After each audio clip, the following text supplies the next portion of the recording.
conference.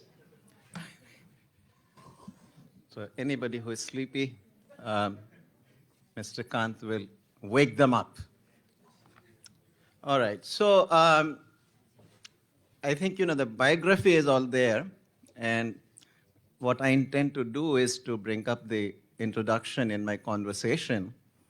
But just one factoid I should mention, that as I was completing my first year at the Niti Aayog, the term of the then CEO was ending.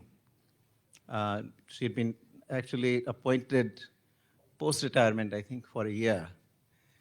And so about around November or so December, end of December that was ending, and about November or so, I went to the Prime Minister, said that, we need a new CEO. And he said, give me the suggestions. So I did. He said, think about it and let me have your suggestions. So I did a lot of, one name I had on my list, but I needed two more to make it actually a list and a short list of suggestions. Did that. And then I sort of mentioned the two names, but then I went in to say that, look, if you really want to give us somebody dynamic, give us Mr. Amitabh Kant. I didn't expect, actually, that this would happen. Frankly, I thought I'll end up with one of the other two. But lo and behold, the Prime Minister actually made good on my request. And we had a fantastic 2 years together working at the Niti Aayog. And when, I don't know what your assessment is, which we will talk about also, but mine is that I think during those 2 years, we really got an awful lot done. A lot of it didn't come to fruition then, but tons of things that actually happened subsequently had been initiated, at least, during those 2 years, including even the towards the tail end of my tenure, the aspirational districts program. So I feel really good, and that is in no small measure, of course, due to the dynamism of Mr. Kant, but I'd like to think that it is also due to the good chemistry that we two had. There were occasions when we disagreed, and I particularly remember that one time, I completely disagreed with Mr. Kant, and I changed the noting on the file and everything. When the file was going to go, he came and said that we'll send it as per your note, but I don't think you are right on this one. And so I gave me a pause. I said, okay, please sit down. Explain to me why I am wrong. And he did. He convinced me I was wrong, and we changed the noting on the file. So that is the kind of, good communication that existed between the two of us. So with that, let me kind of begin. So Amitabh Kant, actually, Mr. Amitabh Kant really had his education like most other officers in this top civil service. He went to the St. Stephen's College, did economics honors. But you then didn't actually continue with economics. You went to do international relations at the Jawaharlal Nehru University. So, one of my professors who was teaching me in St. Stephen's College,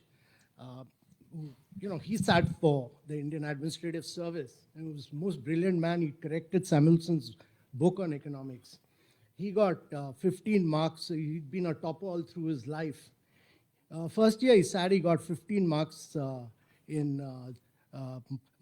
microeconomics, and he got about 18 marks in macro. And second year he sat, he got 20 and 22 marks. Third year he sat with statistics and maths. And he almost topped the All India service. He later got into the foreign service. So one thing which was very clear was that if you go to D school, you'll never get into the IAS. I decided to just move on. And the first year I sat, I got in. So you're sure this wasn't the influence of your mother who did political science and actually taught both here and in India? Well, my mother was an academician, so she was a professor in Banaras Hindu University, and then she was the principal of Maitri College in Delhi for a long time, and she was a Fulbright scholar. She taught here in the University of Virginia here for a long time. And so there was a lot of influence of her on me all through. But I just wanted to say that, it was such a pleasure and a delight working with Mr. Panagariya for 2 years. And when he was leaving, I literally begged him to stay on because he was such a big thinker. And not merely a big thinker, but who had his fundamentals so right in terms of... We are here to talk about you. Yeah, so it was a really delight to be able to do many things when he was the vice chairman of Niti Aayog. Thank you. So now you have a brother. For those of you who do not know, Mr. Amitabh Kant's brother is Ravi Kant. And for those of you who do not know who Ravi Kant is, he was the chief of the Tata Motors for several decades. And he, among many other things, he also actually had conceptualized after Mr. Ratan Tata had made the promise to do a Lakh Takiya car, the concept of nano. But he also ran Jaguar and whatnot, so very, very big contribution. So in a way, we like to think that your parents should have had a few more children. Well, I have a sister who runs her own NGO in Mumbai, and 3 of us. Diversified. Yeah. Diversified. Okay. All right. So going to the JNU and doing international relations paid off. So you then did actually join the IAS, and you started off as your career in Thalassery as first the sub-collector, and then you came to Kozhikode, at the time Calicut. And somebody has said that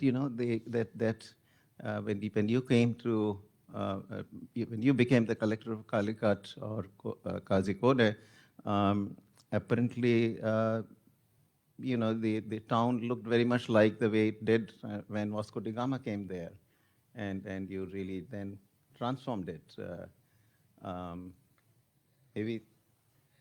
The story was that actually Calicut had very small lanes, and it had a lot of encroachments. And they said that if Vasco da Gama was to come back, he'll find Calicut exactly the manner in which he left it.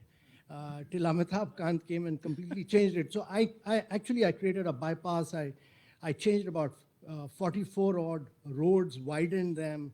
I faced about almost 22 contempt of court cases in the Kerala High Court.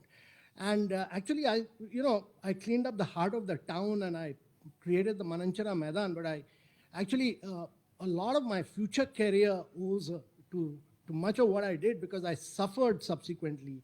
I demolished many major buildings of encroachment. And one of the 4-star hotels that I demolished was of a gentleman who later became the deputy chief minister of Kerala. And I was kept without a posting for about almost 9 months. The government came to power without posting for 9 months. And then, the chief minister finally said, I'll post you, and as a punishment posting. At that point of time, nobody had heard of Kerala as a tourism destination. People used to go to Rajasthan, or people used to go to Jammu and Kashmir. So he posted me as a punishment posting. He posted me as Secretary Tourism. And I really took this opportunity to build Kerala. I got a tenure as a punishment posting, and I built it up as a tourism destination. I created the backwaters, I created the houseboats, I moved away from just a beach product into going back to the roots of Kerala. I brought in Ayurveda, the martial arts of Kerala, the Kerala cuisine, the Kerala art forms. And I differentiated Kerala as a tourism product from anything else in the world. So actually, Calicut really by ensuring that I get punished, enabled me to build Kerala as a great travel and tourism destination. I see. So this is where the God's own country and the Atithi Devo Bhava. Yeah, so it was it used to be a very low value destination. It had just one product, which was the Kovalam beach. And all the garbage collectors and all the cobblers of Manchester used to come down in chartered flight to Kovalam. And that had led to, spending just about 20 pounds a night, 15 to 20 pounds a night. It had led to encroachments in Kovalam beach. So actually, when I took over, I went to Kovalam beach and I saw it was in a pathetic shape. Huge encroachments, garbage, dust, filth, all kind of things. So I closed Kovalam beach for about a year and a half. And then by that time, we had created backwaters and we had created several other new products of Kerala tourism, which really took off in the coming years. And we branded Kerala as God's own country simply because we wanted to take it up the value chain. We said Kerala must be a destination. It's such a unique product. It should be a $500 destination. We worked with the private sector and they created some of the unique resorts, boutique resorts of Kerala, which really was a great experience of working with the private sector. So it was in many ways private-public partnership. So a little before that, though, while I think this was in Kazikode, that around 1992, when the Babri Masjid demolition happened, I think I've got that right, roughly? Yeah. And so there were communal tensions that arose there, and you really organized this incredible, painting festival. Yeah, you seem to have done more research on me than on economics, So, Calicut, it was a phenomenal place. Actually, the population was 70% Hindus, 40% Hindu, 40% Muslims, 20%, about 18 to 20% Christians.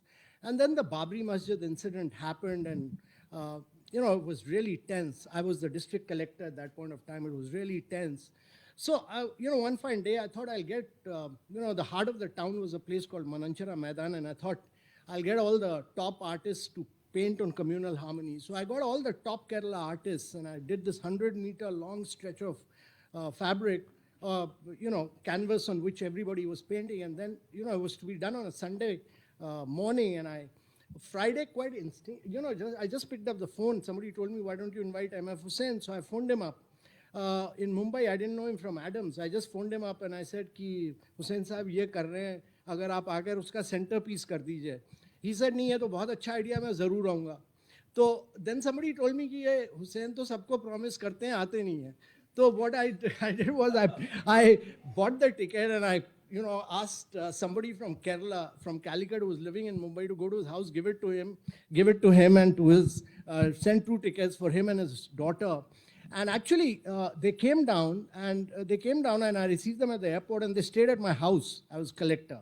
And they stayed at my house for 3-4 days. So, and he did the centerpiece, and magnificent centerpiece he did. And then he said, I'm seeing so many images that I can do this whole 100-meter canvas. And that, blossomed into a great relationship with Hussain, and he came to Kerala 3 or 4 times while I was collector. And when I became Secretary Tourism, I got him to paint on Kerala. And that was the book which later we converted it into a book for which Shashi Tharoor interpreted his paintings. So it was a great partnership which we built, and so wonderful relationship I had with him. Yeah, well, there is, if you check the internet, which I did actually, there is a wonderful picture of, a very young Amitabh Kant, with this button open and with his hand on MF Hussain and real camaraderie there. And then, of course, he also painted something for you, for your daughter or something. Yeah, yeah. I mean, So, I remember he used to yeah. come to my, he was staying in my house. So, I had a daughter and my wife was expecting the second kid. And then when he was leaving, he said, he told my wife to get a canvas. So she didn't have a canvas. She had a chart paper of my younger daughter. So she brought that chart paper. And on that Hussein painted 3 Ganeshas. That was me, my wife, and the younger daughter. And then he painted a bird flying away, which was the child yet to be born. It's a fascinating painting. I remember we talked about that painting at your home. Okay, so then you, of course, got noticed by the central government right away, and this is now returning to God's own So I country. must tell you how I got noticed. Actually, I was Secretary Tourism, and I was sleeping in my house one Sunday afternoon, and I got a call that I was a young officer, and he said, Principal Secretary to Prime Minister wants to talk to you. Sunday afternoon, sleeping in my house, the Principal Secretary to Prime Minister wants to talk. So I got online, and the other side, they put me on to Brijesh Mishra. So they said, Mr. Brijesh Mishra said कि अमिताभ जी आप secretary tourism हैं. तो मैंने कहा हाँ साहब मैं secretary tourism हूँ सर. तो he said कि वो आप एक काम कीजिए कि वो वाजपेयी साहब प्रधानमंत्री जी आएंगे वहाँ केरला में अपनी हॉलिडे करेंगे और don't tell anyone about this. You will plan it out. You will host him. You will stay with him. You will manage the whole thing. No chief minister, no panchayat president, nothing. So I planned out his whole Kumaragam holiday. 1 week. He came and stayed for a week in Kumaragam. So morning, lunch, dinner, I used to arrange. Evening ghazals, everything I did for about a week, and used to write Kerala musings and all, Kumaragam musings and all that.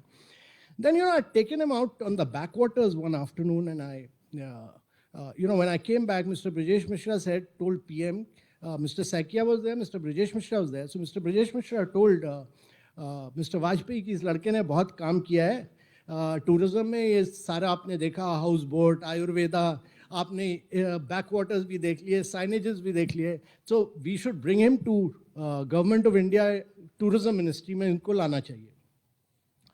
तो mister Vajpayee turn to me, said, Amitabh ji आपने भारत सरकार के लिए apply किया है?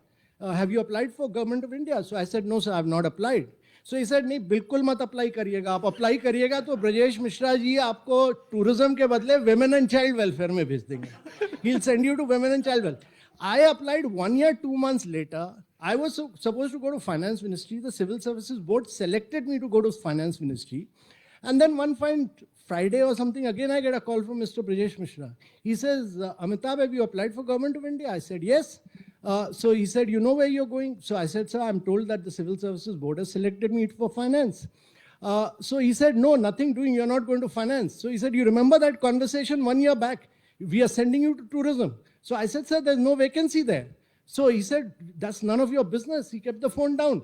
And there was a joint secretary. They posted her to Labour Ministry, posted me as in tourism.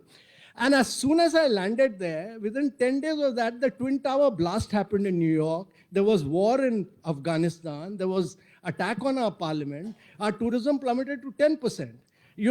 We had few hotels, but there was no occupancy. So at the peak of that crisis, when Singapore, Malaysia, everyone, Thailand, everyone had ended their tourism campaign and closed it, we launched, at the peak of that crisis, we launched Incredible India campaign. So that's how Incredible India was, crisis turned into an opportunity. Fantastic, fantastic.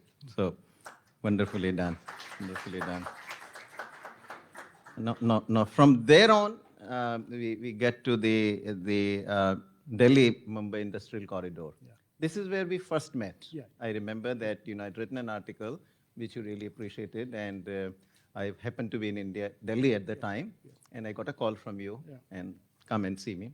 So I came to your office and we had a conversation. Yeah. Go.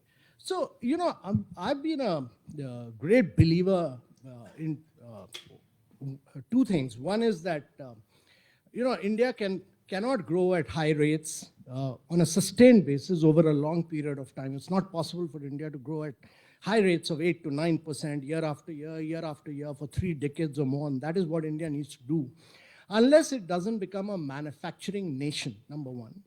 Secondly, unless and until that manufacturing is not accompanied by good urbanization.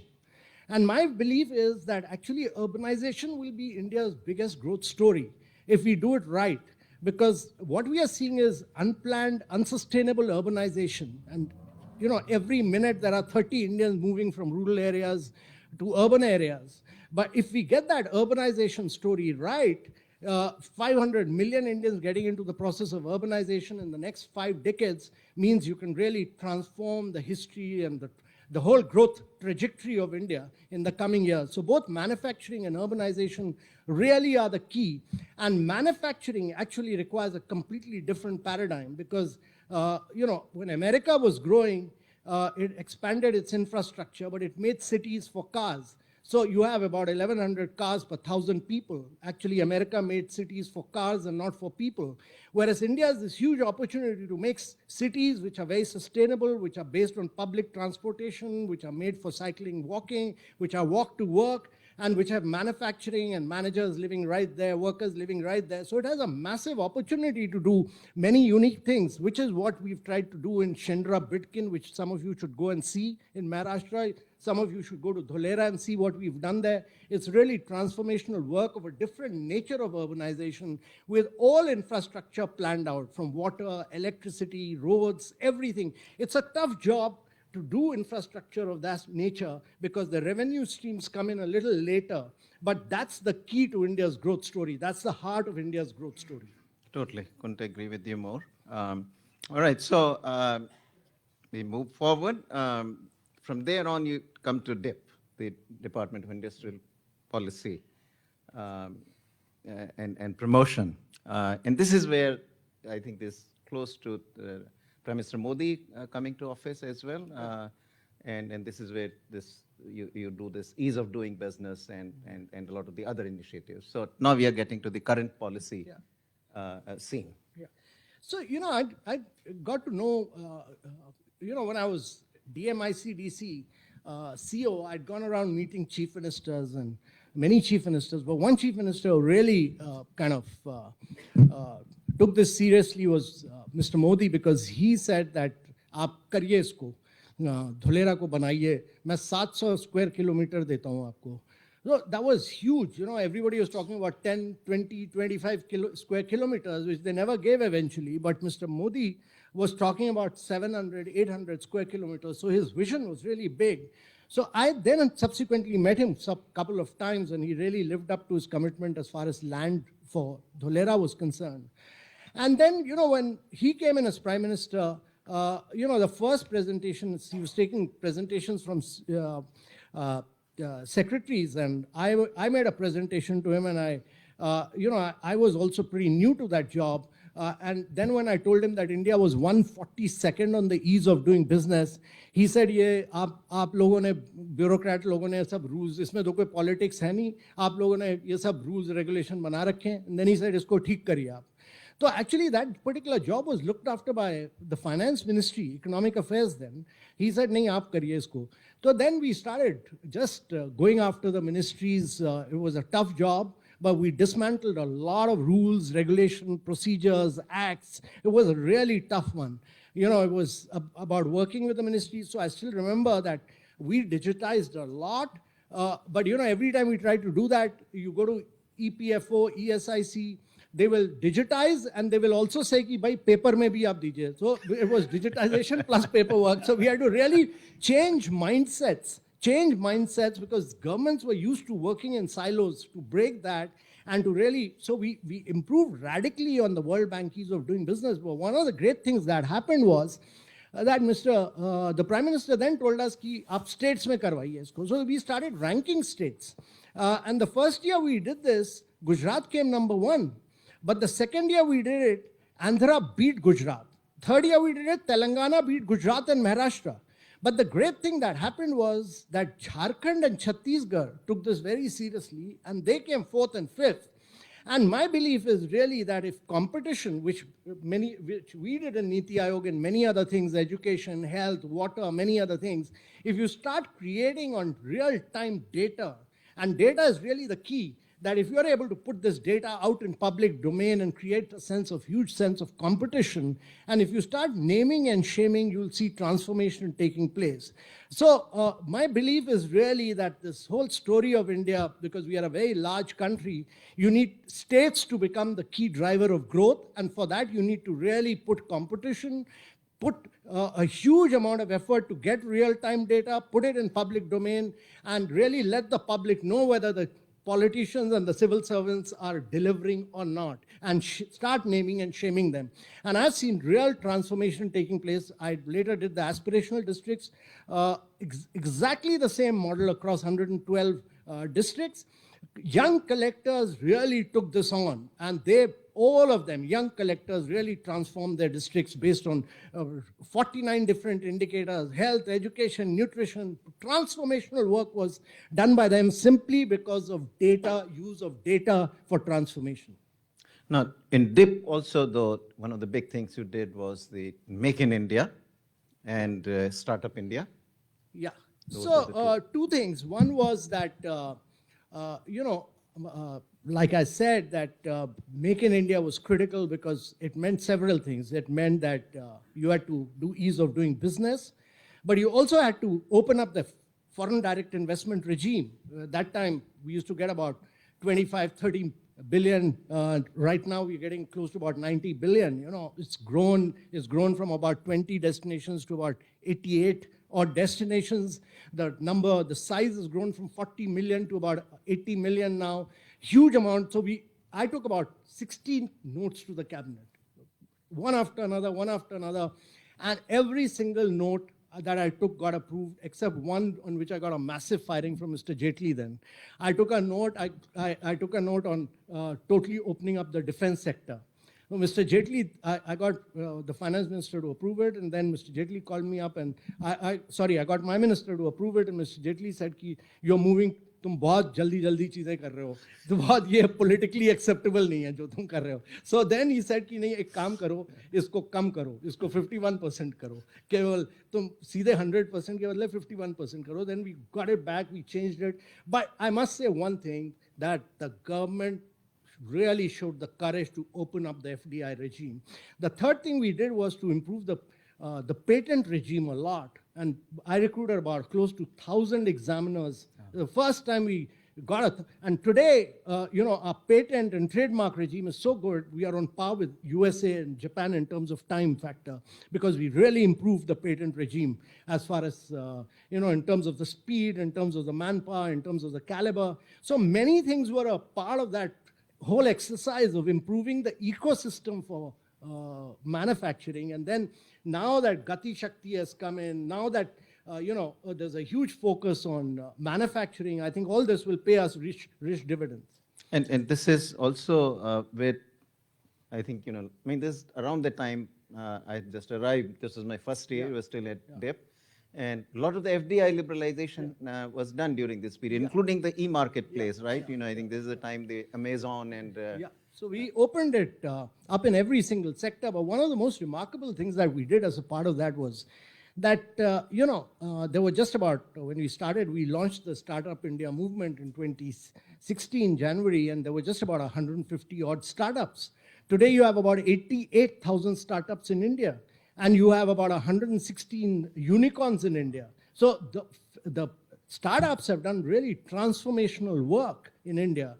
They have found unique solutions to the challenges of India, which are just phenomenal. And actually, they're finding solution not for the 1.3 billion people of India, but they're finding solution for the next 4 to 5 billion people of the world who are going to move from poverty to middle class in the next decade. And unique solutions on education, learning outcome, health outcomes. There's path-breaking work. There's a young girl called Aditi who runs Imbibe. She's doing on learning outcomes in Rajasthan. She's tracking down performance of children across maths, physics, chemistry, and then giving extra dosage of education using artificial intelligence and machine learning. So path-breaking work across many sectors. Fantastic. Okay. Now, you just have had a book come out. It's The Incredible India 2.0. Oh, that came out sometime back. Oh, that is sometime. That came. Okay. There's a new one. It's a 2.0. Yeah, that came out sometime back, but there's a new one which is going to come out soon. Okay. Shall we talk a little bit about that book?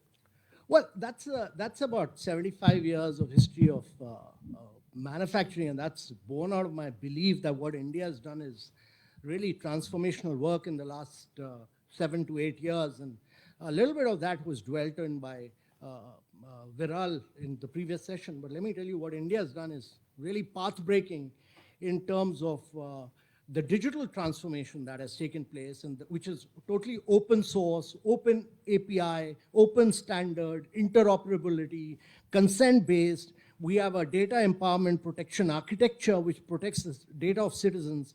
So what India has done is really path-breaking work in terms of not merely the jam trinity that everybody has identity, everybody has consent-based payment, and everybody does digital payments. I've not used my debit or credit card for 3.5 years. The only time I used it was when I came to San Francisco last year to hire an Uber car. I've not been to a ATM machine for over 4 years now. So what India has done is convert the mobile. My mobile is really my bank. I really operate out of my bank, which is my mobile, for everything.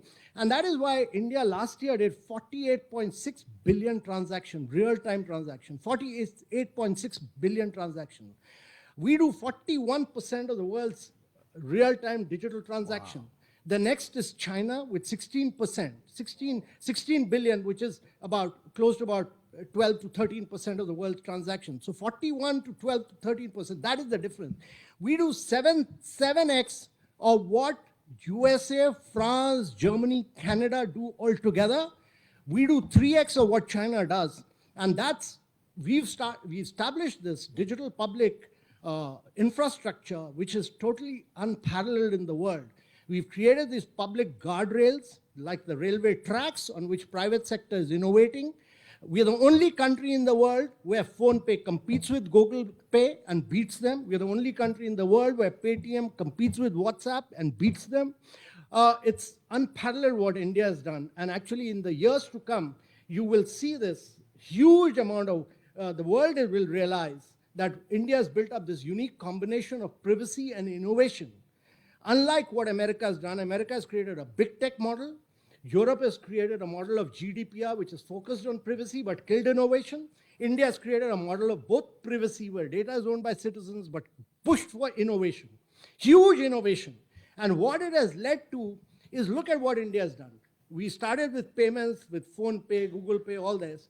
But going beyond that, look at what MobiKwik, Lending Card, Pine Labs have done. They've used payments to do lendings to people below poverty line, to lend to MSME, etc. That was one layer. Totally cashless, paperless lending by young startups. Then the next disruption happened by companies, a whole range of new companies in terms of personal finance, in terms of wealth management, etc., which Zerodha, etc. did. And that was about getting into stock markets, totally paperless, cashless, just get in and start transacting, all because of your digital identity. And the third was about insurance. When I was, I've seen this. It used to take me months to get an insurance policy. Digit and Acco, young startups, they give you an insurance policy in less than 2 minutes. So I've seen this transformation. I've worked in Kerala. My job was to transform the lives of traditional fishermen. That time I gave nets, which were then known as disco nets. We gave outboard motors. We gave them new fishing crafts, fiberglass crafts. But the challenge was that, fisherman life was that you catch a fish, it's a tough life. You catch a fish, you come back, whatever money you get, you start drinking. So we had to open bank accounts. It used to take me 7 to 8 months to open a bank account. Know your customer was such a nightmare. Today, you open an account in India in less than a minute. So I've seen this whole transformational story within my lifetime. Within the last 1 decade, from 9 months to less than a minute. And that is why what the Bureau, your BIS, this International Settlement Bank, has said, that what India has achieved in the last 7 to 8 years through digital transformation would have taken India 50 years to achieve what it has done. And therefore, the transformation which India has done will really accelerate the pace of growth in the coming years. Fantastic.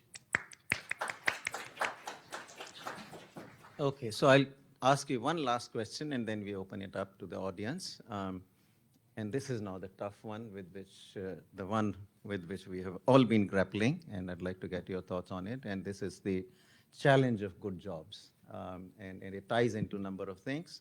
And I'll repeat, this is a question I had asked at the earlier panel as well, that, at the end of the day, you got almost 45% of the population in agriculture.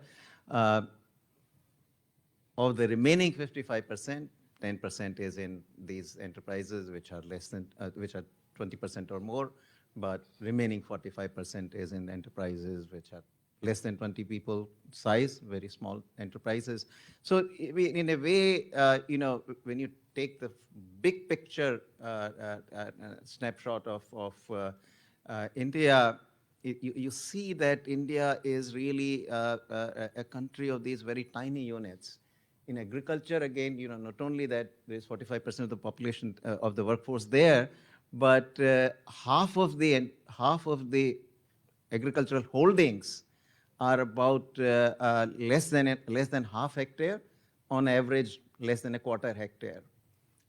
Likewise, you come to the industry and services. Most of these, a lot of self-employment, mom and pop kind of operations, small enterprises. Political economy, of course, now works in a different way because the votes are in the either agriculture, so farmers, and votes are in the small little enterprises, so micro and small. So the policy kind of really tries to do good things, quote unquote good things, for the farmers and for the micro and small. But what that also translates into is that farmers remain farmers on these tiny holdings, and micro and small enterprises also remain micro and small enterprises, paddling in the same place roughly. Some improvements, of course, have happened with overall growth happening, but that kind of is the picture I draw, and ultimately I think we need to get out of this picture. What can we do? So one is that, well, to my mind, the few things. One is that in India, agriculture contribution to GDP is close to about 18 to 20%, but 42% of your manpower is employed in agriculture. I mean, the worldwide average is 4%, 42%. I mean, you can never be a wealthy country if you get 42% of your people living in agriculture. So, I mean, look at Indian states. Look at some states like Goa, etc., which are growing at 5x the average of what India is growing at, 5x. There are Maharashtra and Gujarat, which are growing at 2.5x of what India is growing at. And then there are states which are at 20%, 30%. There are states which are just about, the average 20% of that. That means Bihar, UP, Chhattisgarh, Jharkhand, etc. All these states, unless and until you don't transform and move away from agriculture into manufacturing and urbanization. Right. That is the key. Now, when you go and talk to these chief ministers, they'll tell you, we want to do agriculture. I mean, agriculture is good. The more you do agriculture, the more you do anti-poverty schemes, the more poorer you will get. Yeah. That's my belief. I mean, it's important to understand this because one city in Uttar Pradesh, Gautam Budh Nagar, which comprises of Noida and Greater Noida, gives you 10x more GDP than the second city of Uttar Pradesh, which is Kanpur. 10x. People do not realize this, but the GDP of Mumbai and of Mexico City is more than the GDP of Uttar Pradesh. That's what urbanization does to you. You want to create good quality job, change the mindset of India and all these eastern states that you have to urbanize, you have to manufacture. That is the forward movement. But you talk to some of these chief ministers, they say, नहीं हमें तो agriculture कृषि करनी है, कृषि में और कृषि से क्या होगा भैया आपकी prosperity. It's important to understand this because you want to give good quality jobs. They will not come from that sector. You have to find alternatives. The second point I want to make is that it's very important if India is to grow as a manufacturing nation and you want to grow at high rates for a long time.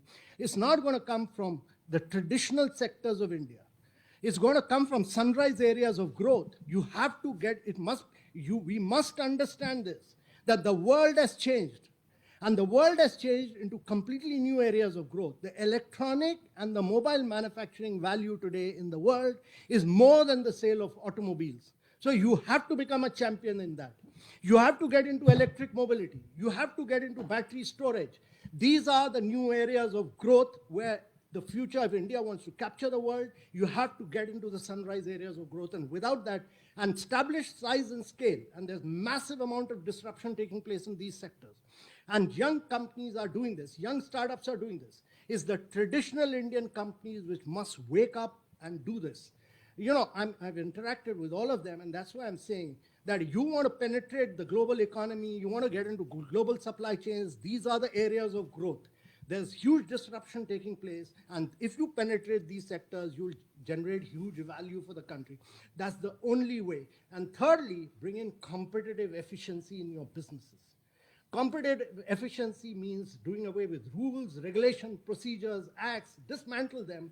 And fourthly, get into a very active degree of privatization, which is what the Prime Minister wants. Disinvestment has to be far more active. Asset monetization has to be far more active. Long-term productivity will come from these areas of growth. If once the private sector get it, after some time, the banks will not have the value, and therefore you need to, because they're not digital. And that's the way to grow. So privatization, asset monetization, that's my belief. And that's my belief that India needs to grow at not what you people are talking about. India needs to grow at 9 to 10% per annum, year after year, year after year. And many countries have done this. You know, Japan did this earlier. Korea did this. Japan did this. China has done this.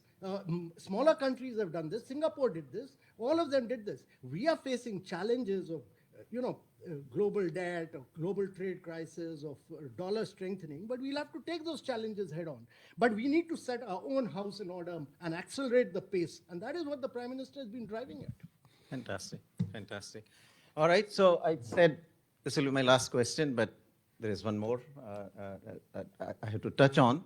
Obviously, this is your current preoccupation. Now you are India's G20 Sherpa. So India is going to be hosting the G20 Leaders Summit the coming year. So maybe you can tell us a little bit about what kind of work is going on, what are the specific areas in which we would be making a pitch, and what the work program there is. We're going to take over presidency from Indonesia. Right. On the 1st of December, Indonesia has faced huge challenges because of the existing geopolitics, the Russia, Ukraine, and many other things, post-COVID, many other challenges. By the time India takes over presidency, you'll have the dollar strengthening further, and you'll see recession in many parts of the world. So I think G20, its basic charter is about driving global economy, it's about financial growth, it's about social progress and so on. So I think one of the key challenges will be about, for leaders of the world, G20 leaders of the world, who account for about 85% of the global GDP and 78% of the global trade, is really to bring growth center stage and do it in a very sustainable manner. How do you drive growth with sustainability? Second is vast segments of population have come below the poverty line because of COVID. So close to about 125 million people have gone below poverty line. Health, education, nutrition, all have been impacted. So, I mean, leaders of the world, they'll have to discuss this and find ways to accelerate the progress of sustainable development goals. You're midway through the 2030 goals, so you need to accelerate the pace of that. Thirdly, I think there's a huge challenge about climate action and climate finance. So my belief is that it's a huge opportunity for India. It's not a challenge, it's an opportunity. If you want to make a quantum jump forward, you have to get into new technologies, you have to accelerate the pace of your growth with sustainable technologies, and therefore climate action will be a very critical area. The developed world, India has not contributed to carbonizing the world. The developed world has. India's contribution to the total carbon space has just been 1.8%. It is logically entitled to 18%. But irrespective of that, India's Indian government is committed to be the first country in the world to industrialize without carbonizing. And therefore, we need to accelerate the pace, and that's something which the world has to discuss. The leaders have to discuss that the developed world has not lived up to its commitment of providing finance, which it had committed to in 2009 for climate finance. And fourthly, I think my belief is that there's a huge narrative which India needs to send out about digital transformation as very distinct from other countries. And fifthly, I think the multilateral institutions of the world, World Bank and IMF, many of these institutions were formed in the post-World War II Bretton Woods period. They have outlived their utility, and I think, to my mind, World Bank should merely be funding, not doing direct lending, and should be doing financing for climate change and for SDG. It should be doing credit enhancement. It should be doing blended finance. It should be doing first loss guarantees, which it will enable it to do 10x more lending than what it does right now. So there's a huge need to restructure the multilateral financial institutions, and I hope US takes the lead on that regard. Fantastic. So that's a very extensive agenda. So, okay, we'll open it up now. Ashley. Amitabh, always inspirational, but I have a question for you. Can you succeed in your ambitions with just manufacturing and urbanization if it is not tied to a strategy of accessing first world markets? Because when you look at the growth successes in the post-war period, all of them exploited access to wealthier markets. How does this strategy work if you do not have access to wealthier markets and then reciprocal, a cycle that exploits foreign trade in a very productive way? No, I didn't have, actually, I didn't have time to really comment on everything, but when I'm talking about India becoming a manufacturing nation and really manufacturing to size and scale, when I'm talking about competitive efficiency, I'm really saying that it's not possible for India to grow without being an exporting nation. You have to penetrate global markets, and you have to definitely penetrate United States of America. I mean, all countries in the world have become wealthy. China is what it is because of penetrating United States of America. You have to become an integral part of global supply chains. I mean, and there's a decoupling of US and China taking place right now. So many people were in the previous session commenting about this, and let me say that while there's a huge opportunity for India, fresh investments may go anywhere right now, but a lot of investments also through Apple and etc. is happening in India. But my view is that it's a long-term game, and I think India should just make itself the easiest place in the world to do business in. Once you've got that right, I think once you've got the size and scale of the market, I mean, you've done everything right. I mean, you look at what India's achieved in the last couple of years. I mean, we must understand this. You built, 30 million houses. That's like building a complete Australia. You provided electricity for all your people. You've done 2.5 billion vaccination. That's 7x the population of Europe and USA. I mean, you provided 81 million water connections, which is like doing water to every single individual of Brazil. I mean, so you've done all this right. Now you just open up completely, and we need not fear this fear of people coming in and penetrating market. You become the lowest cost producer in many new areas of technology. Your entrepreneurship is top class. They have demonstrated in renewable energy what India is capable of achieving, 110 gigawatt in a very short while. And next is you can become the production and technological hub of green hydrogen for the world. It's just that America is now turning highly protectionist. Look at its Inflation Reduction Act. It's totally protectionist. You're saying that I'm going to give $3 for green hydrogen to those who manufacture in the United States of America? What is this policy? It's totally against everything US has stood for. Irrespective of the climate condition, irrespective of the talent, I'm going to give $3, not for supplies, but for production in USA. And the IRA has led to every single green hydrogen project from Australia to Korea to India getting stopped. And people like you must tell the US administration. Yeah. One sentence by way of, I agree with that. I'm deeply troubled by the protectionist sentiments in my own country. But the problem is we run the risk of a race to the bottom.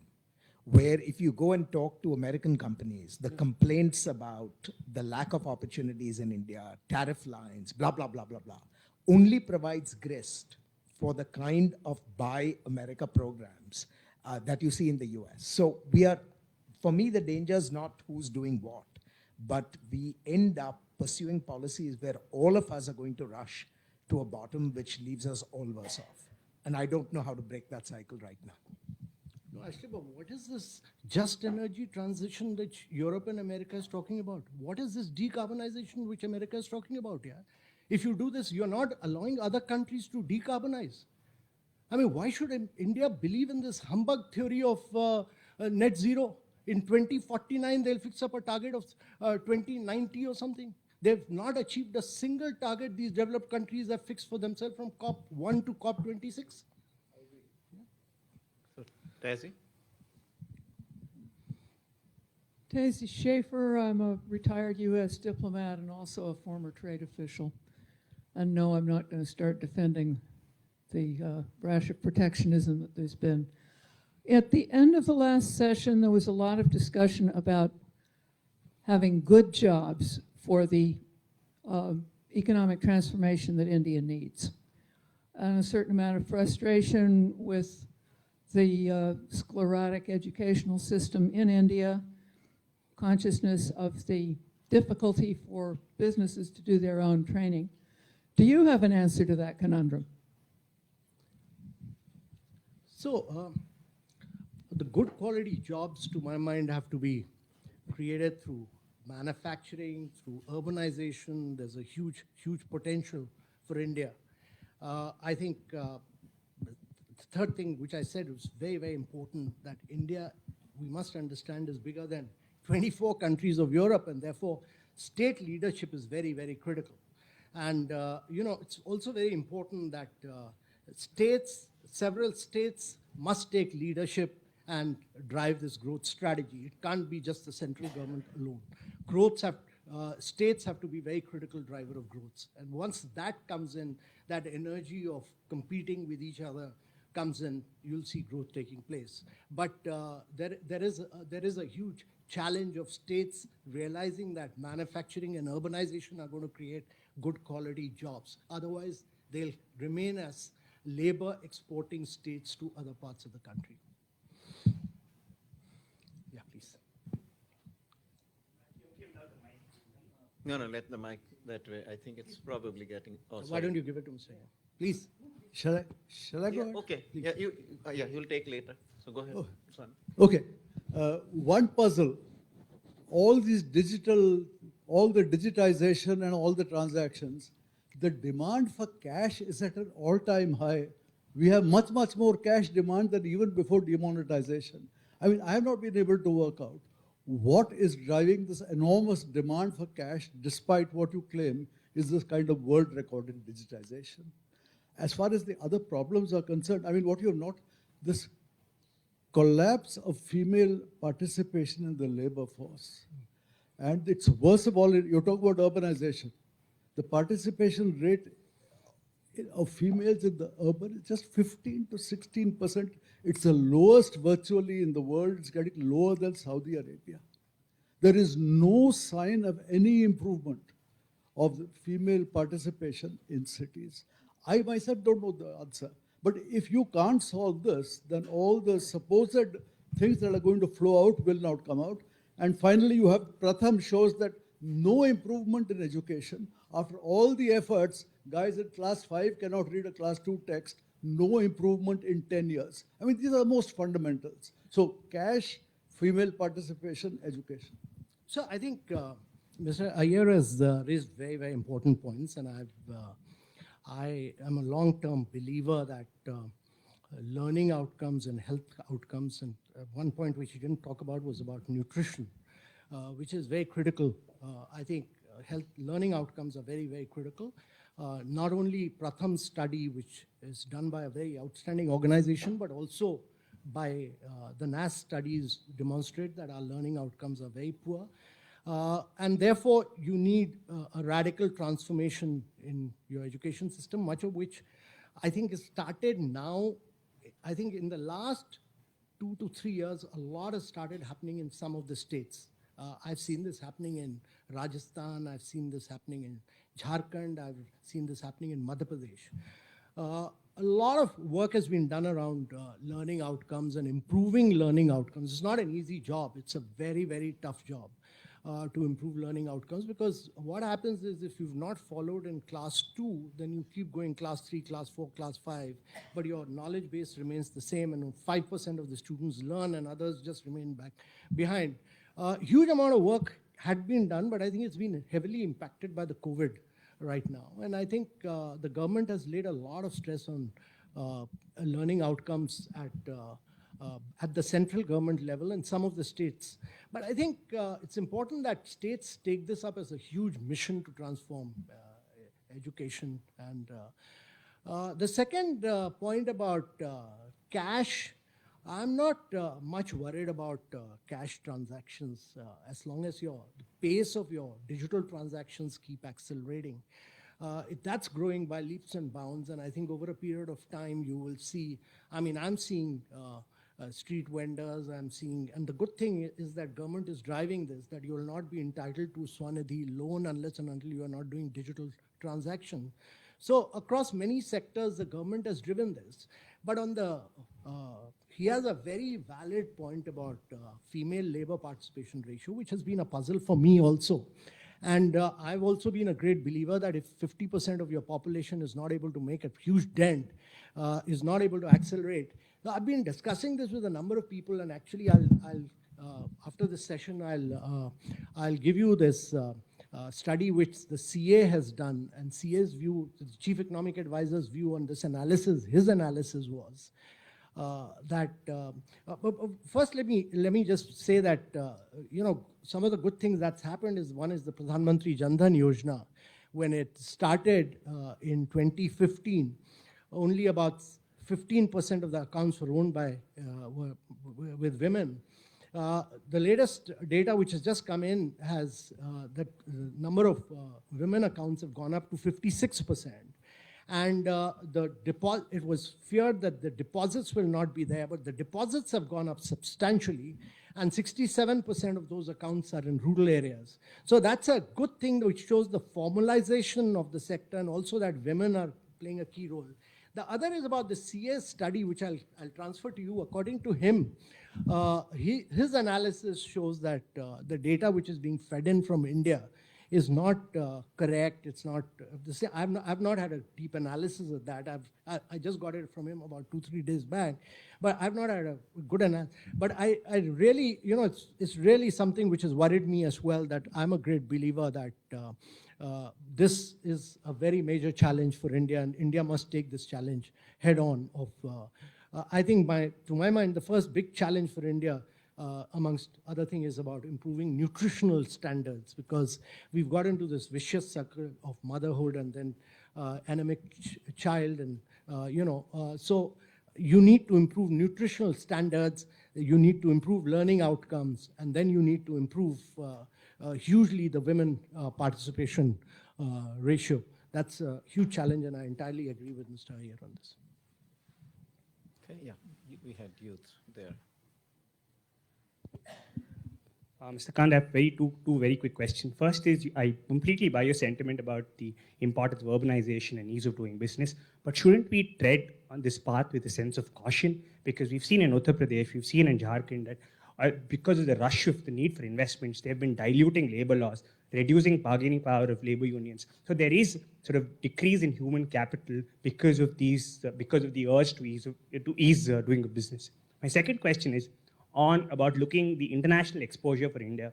We've constantly seen that the government has sort of brought in international guests and dignitaries to Delhi and Gujarat. So there is India beyond Delhi and Gujarat. Even the G20 presidency continues to be in Delhi. Why is it that the government's mindset about giving India an international exposure limited to Delhi and Gujarat? Why there is, I'm sure you agree that there is India beyond these two states. So first of all, the G20 events are being held in every state. The Prime Minister has clearly directed that G20 events must be held in every state and every union territory of India. Many events are being held in Bihar. Many events are being held in Jharkhand, Chhattisgarh, Madhya Pradesh. They're being held in Lakshadweep and Andaman, everywhere, Northeast in particular. Many, many events. Only the Leaders Summit, because of very, very many security reasons, etc., is being held in Delhi. But there are over 200 events being held in many other parts of India. So there you are incorrect totally. The number two is about the labor laws, and the labor laws during the COVID period, which were announced by the UP government, were not finally approved by the central government. So that remained in limbo. But having said that, it's also very important to understand this, that India has very rigid labor laws. I mean, and that's what has led to the creation of the informal sector in India. I mean, the gig economy has grown and expanded, and informal sector has grown rapidly because there's an Exim Bank study which says that India has the second worst labor laws in the world after Pakistan. So you decide whether you want to be in the company of Pakistan. So you need to liberalize. I mean, we are all for rights of the labor, but don't take it to such an extreme that many of these laws that were made in the socialist era are totally outdated. I mean, that if you don't paint your toilet in the industrial thing, then you get 6 months of jail. Those are totally outdated laws which need to be modified. Okay, so we take two more questions. Oh, wow, quite a few hands. Okay, go back there. There are more. Hi, I'm a student at SEPA. I have a question on the data aspect of, and you very rightfully said that data is very important. You mentioned how data is freely available and like the importance of it, but I feel my understanding is that is India doing enough? There have been times when data, every time I'm researching the accuracy of the data, the availability of data, the distribution of data, these are issues which we very regularly, for any aspect and any industry, we don't find data available. Even if the data is available, we are never sure about the accuracy. So how do you think what you said and what the problem is actually, how are they in sync? Also about the data privacy bill in this monsoon session of the parliament, they withdrew that bill. So you were mentioning how privacy and the innovation have been in sync, but that's not coming out in reality. So there are two aspects of your question, and one is I personally think the Data Protection Act, which was withdrawn, was a terrible bill. So having withdrawn it and setting it right is much better than doing a crazy act, which had prescribed all kind of controls of the government and all kind of things. That's one part of it, and let the new bill come so that we can debate and discuss this. The other about is lack of data from government, and which needs to be put out in a proper manner so that researchers like you all, entrepreneurs, etc., can access it.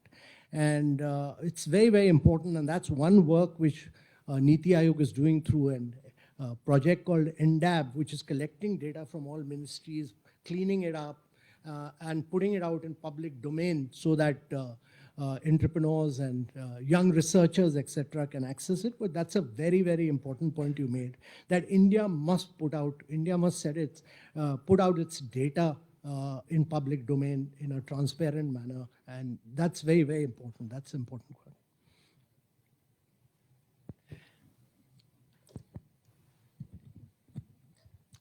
Hello, sir.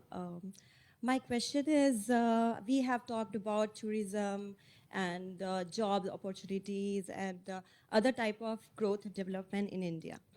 My question is very specific to our poorest state, which is Bihar. So I want to ask, because people has to go out of Bihar to seek growth and development all the time. Like if he want to, have a good time for tourism, they'll go out of Bihar for health, for education, everything. So what we can do to improve the tourism, job opportunities, and healthcare system to improve this state of the state Bihar? Because we have talked about other states, like Rajasthan is doing well, and tourism is good in other parts of India, but not in Bihar. So what we can do about it? So if 50% plus of your population is totally dependent on agriculture, you will have poor quality jobs. People will look for jobs in other places. I mean, there's no way you can create good quality jobs from agriculture. So unless you do very, very high value addition in agriculture, which is also not happening. So you need to create other avenues. I mean, Bihar has got tremendous tourism assets. It's got Bodh Gaya, it's got Rajgir, it's got Nalanda. It can attract all the Buddhist tourists from all over the world. I've traveled on those roads from Bodh Gaya to Rajgir to Nalanda. They're terrible roads. So, I mean, the state has to fix it. Central government or I sitting here can't do it. It's the state has to fix it. There's a elected state government which needs to fix it. And the state needs to drive many other areas of growth which I talked about. Okay. Hi. Last. I'm a student at Columbia Engineering. You talked about how digital transformation has really empowered the economy over the last decade. So I want to know, what are you most excited about? For what a few projects are you most excited about that will drive growth, that were as impactful as UPI for the next decade for India?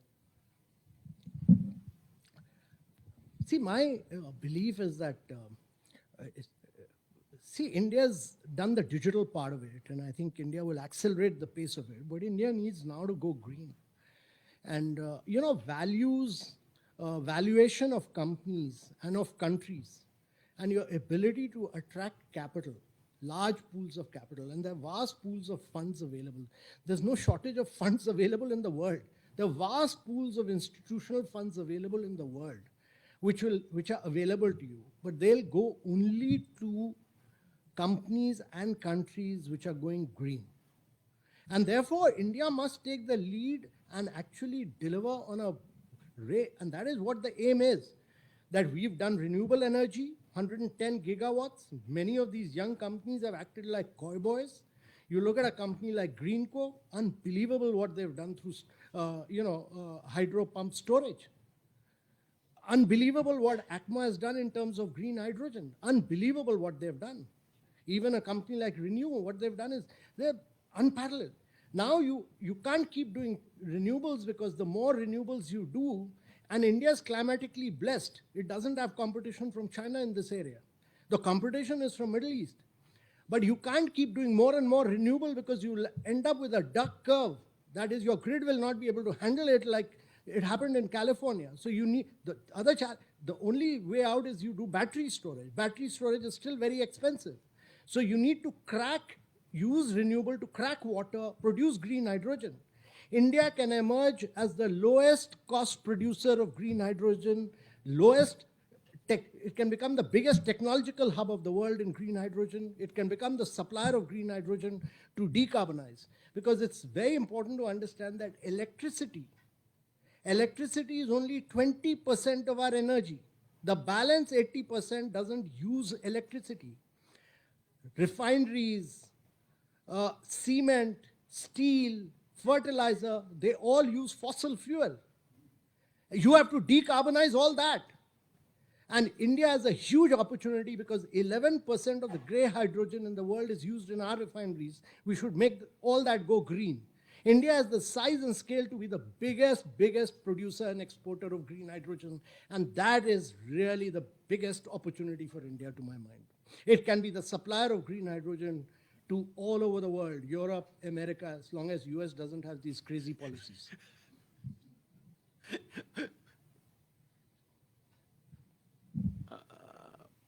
Too many hands up. Yeah, madam. Can we please? I could not agree more with you about, how we should be improving the quality of our data. But what has happened in the last few years is that whenever there's a controversial data out there, the government just withdraws it. We saw that with NSSO data, we saw it with the socioeconomic survey of caste. Instead of improving the quality of NSSO collection, we just withdraw those things. I mean, in other countries, at least I use a lot of data in the US, the data is available and it's in the scholars are generally discussing, they're trying to see how to interpret it in a better way, improve it in a better way.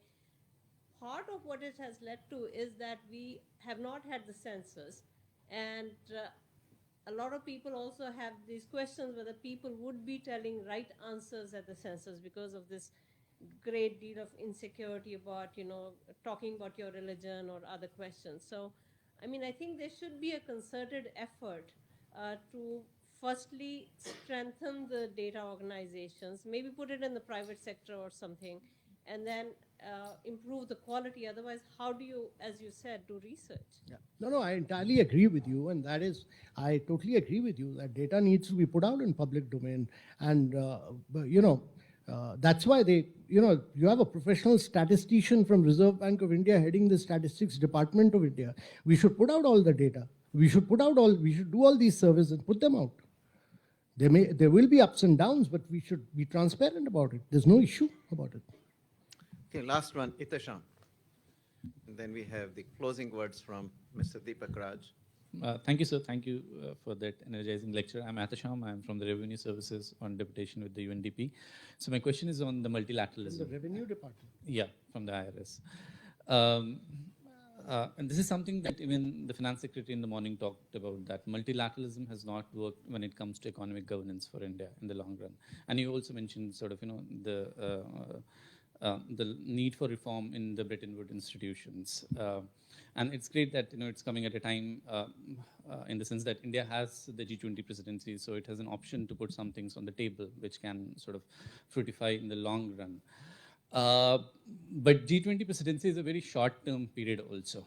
And at this point in global political economy situation, you see the crisis in Ukraine, and we have seen in the morning the challenges in the economy that is going to come up maybe. There is a fear of a looming recession coming up.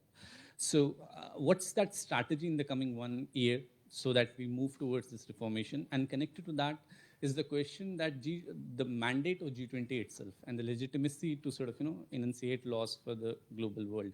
And where do you see the role of United Nations in that? And how do you connect, get them on board for that larger reformation?